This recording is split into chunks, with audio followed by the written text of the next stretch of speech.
ब्रह्मांड में ऐसे बहुत से राज हैं जिनसे हम आज भी बेखबर हैं। मानव जाति पूरे ब्रह्मांड के केवल 5% से ही वाकिफ है, परंतु वो 5% भी हमारे लिए इतना ज्यादा है कि सब कुछ जानना हमारे बस की बात नहीं है, और वो हमारे लिए सिर्फ एक राज बनकर ही रह जाता है।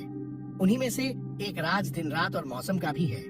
हम लोग रोज इस अवस्था को देखते तो है और महसूस भी करते हैं कि कैसे सूर्य उदय हो रहा है और कैसे दिन ढल रहा है, और इसके साथ साथ कैसे मौसम में भी बदलाव आते हैं। पर क्या कभी आपने सोचा है कि हमारी दुनिया में दिन रात कैसे होता है, और कैसे हर 3-4 महीनों बाद मौसम बदल जाता है?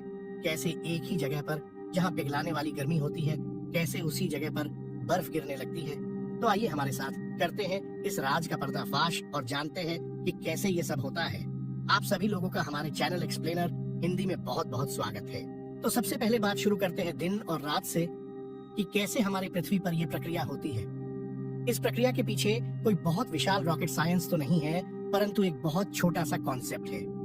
इस प्रक्रिया को समझने के लिए आप समझिए कि आप एक लाइट की तरफ मुंह करके बैठे हैं। आपको प्रतीत होगा कि लाइट सीधा आपके मुंह पर आ रही है, परंतु आपके सर के पिछले हिस्से पर कोई भी लाइट नहीं पहुंच पा रही। क्या आप कुछ समझे? जी हाँ, आप बिल्कुल ठीक सोच रहे हैं। आपके फेस पर दिन है और आपके सर के पीछे रात। बिल्कुल ऐसा ही कुछ हमारे ब्रह्मांड में भी चल रहा है। हमारा सूर्य बिल्कुल एक बल्ब की भांति है, जो कि हर समय प्रकाश उत्पन्न करता रहता है और अपने इर्द गिर्द की वस्तुओं को प्रकाशित करता रहता है। क्योंकि हमारी पृथ्वी गोल है, इसलिए इसका आधा हिस्सा सूर्य के प्रकाश में होता है और आधा हिस्सा अंधेरे में। जिस हिस्से पर सूर्य का प्रकाश गिर रहा हो वहाँ दिन और दूसरे हिस्से में रात होती है। पर एक सवाल आपके मन में ये उठेगा कि अगर एक ही जगह पर सूर्य का प्रकाश आता रहे तो पृथ्वी के दूसरे हिस्से में दिन कैसे होगा? तो इसका जवाब बहुत ही सरल है।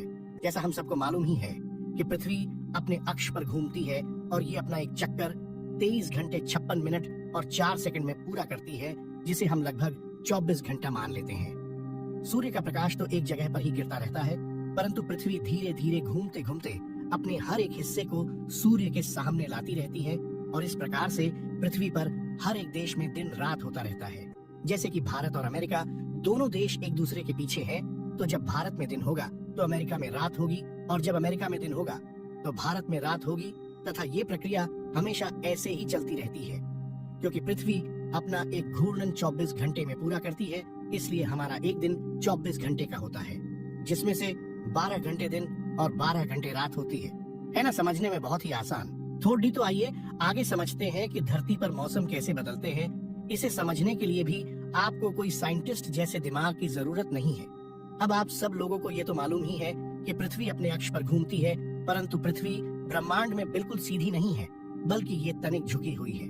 कहने का मतलब ये है कि पृथ्वी अपने जिस अक्ष पर घूम रही है वो अक्ष 23.5 डिग्री झुका हुआ है, जिससे कि पृथ्वी पर विभिन्न प्रकार के मौसम बनते हैं। मान लीजिए पृथ्वी पर 3 लाइंस हैं, और जिस लाइन पर सूर्य का प्रकाश डायरेक्ट गिर रहा होगा वहाँ पर बहुत गर्मी होगी और अन्य जगहों पर सर्दी। मान लीजिए भारत इस ऊपर वाली लाइन पर है, तो भारत पर सूर्य की डायरेक्ट सनलाइट आने के कारण यहाँ पर गर्मी का मौसम होगा, परंतु इस निचली लाइन पर ऑस्ट्रेलिया है और यहाँ पर सूर्य की किरणें ठीक से नहीं पहुँच पा रही, जिस वजह से यहाँ बहुत ठंड होगी। और जितने भी देश इस ऊपर वाली लाइन पर होंगे उन देशों में गर्मी होगी, क्योंकि घूमते घूमते ये सभी देश एक एक करके सूर्य के सामने आते जाएंगे और उसकी गर्मी महसूस करते रहेंगे, और इस नीचे वाली लाइन पर सारे देशों में ठंड होगी। पर अब आपके मन में फिर से एक सवाल पैदा होगा कि अगर ऐसा ही चलता रहा तो ऑस्ट्रेलिया में गर्मी कैसे होगी, या फिर उन सभी देशों में गर्मी का मौसम कैसे आएगा जो इस निचली लाइन पर बसे हैं? तो इसका जवाब भी बहुत ही ज्यादा सरल है। जैसा कि मैंने पहले भी आपको बताया है कि पृथ्वी अपने अक्ष पर घूमती है, परंतु वो अपने अक्ष या एक्सिस पर घूमने के साथ साथ सूर्य के चारों ओर भी घूमती है, और पृथ्वी सूर्य के इर्द गिर्द अपना एक चक्कर 365 दिन 6 घंटे और 9 मिनटों में पूरा करती है। और हम अपनी आसानी के लिए इसे 365 दिन ही मानते हैं, और बाकी के 6 घंटे हम लीप ईयर में गिनते हैं। परंतु वीडियो को ज्यादा कॉम्प्लिकेटेड नहीं करेंगे, और अभी के लिए लीप ईयर को इग्नोर करेंगे और इसे किसी और वीडियो में समझेंगे। जब पृथ्वी सूर्य का चक्कर लगाते लगाते इसके दूसरी तरफ आ जाती है, तो ये नीचे वाली लाइन सूर्य के बिल्कुल सामने आ जाती है, और ऊपर वाली लाइन सूर्य की डायरेक्ट किरणों से दूर चली जाती है। जिससे होता यह है कि अब नीचे वाली लाइन पर जो देश होंगे उन पर सूर्य का सीधा प्रकाश आएगा और यहाँ पर गर्मियां आ जाएगी, और दूसरी लाइन में बसे देशों में सर्दी आ जाएगी। मतलब कि अब ऑस्ट्रेलिया में भयंकर गर्मी और भारत में खूब सर्दी होगी। परंतु इसके अलावा दो स्थितियां और भी होती है जिसमें कि धरती सूर्य के सामने ऐसे स्थान पर होती है कि सूर्य का प्रकाश इस बीच वाली लाइन पर गिरता है, तो इस स्थिति में ऊपर या नीचे किसी भी लाइन पर सूर्य का सीधा प्रकाश नहीं जाता और अब इन देशों में ना ज्यादा गर्मी होती है और ना ही ज्यादा ठंड। इन मौसमों को हम ऑटम और स्प्रिंग बोलते हैं और हिंदी में शरद ऋतु तथा वसंत। इस ऊपर वाली लाइन को ट्रॉपिक ऑफ कैंसर बोलते हैं, यानी कि कर्क रेखाओं, और इस नीचे वाली लाइन को ट्रॉपिक ऑफ कैप्रिकॉर्न यानी कि मकर रेखा बोलते हैं, और इस बीच वाली लाइन को इक्वेटर यानी कि भूमध्य रेखा बोला जाता है। जब सूर्य का प्रकाश कर्क रेखा पर सीधा गिरता है तो उसे समर सोल्स्टाइस बोलते हैं और ये दिन 21 जून को होता है। ये दिन पूरे साल का सबसे ज्यादा गर्म दिन होता है। और इसके विपरीत जब सूर्य का निशाना मकर रेखा पर होता है तो उसे विंटर सोल्स्टाइस नाम से जाना जाता है। ये दिन साल का सबसे ठंडा दिन होता है और 22 दिसंबर को ये दिन हमारे कैलेंडर में शामिल किया गया है। इसके अलावा आप सभी लोग एक चीज और जानने के बहुत इच्छुक होंगे कि धरती पर कई जगहों पर 6 महीने दिन और 6 महीने रात कैसे होती है। तो आइए आपको ये चीज भी समझा देते हैं।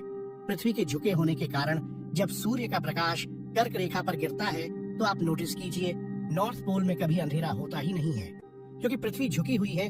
इसलिए नॉर्थ पोल हमेशा सूर्य के सामने ही रहता है और जब तक सूर्य कर्क रेखा पर मेहरबान रहेगा तब तक नॉर्थ पोल में जितने भी देश होंगे उन सब पर दिन ही रहेगा, जैसे कि नॉर्वे, स्वीडन और फिनलैंड। और इसके विपरीत साउथ पोल तक सूर्य का प्रकाश नहीं पहुंच पाता, इसलिए वहां 6 महीने तक रात रहेगी और वहां पर तभी दिन होगा जब मकर रेखा सूर्य के सामने आएगी। मैं आशा करता हूं कि आप लोगों को इस वीडियो के माध्यम से हमारी पृथ्वी पर होने वाले दिन रात और मौसम के बारे में अच्छे से जानकारी मिल गई होगी। अगर आपको वीडियो पसंद आई तो हमारे YouTube चैनल को लाइक, शेयर एंड सब्सक्राइब कीजिए। मिलते हैं ऐसी ही किसी और रोमांचक वीडियो में।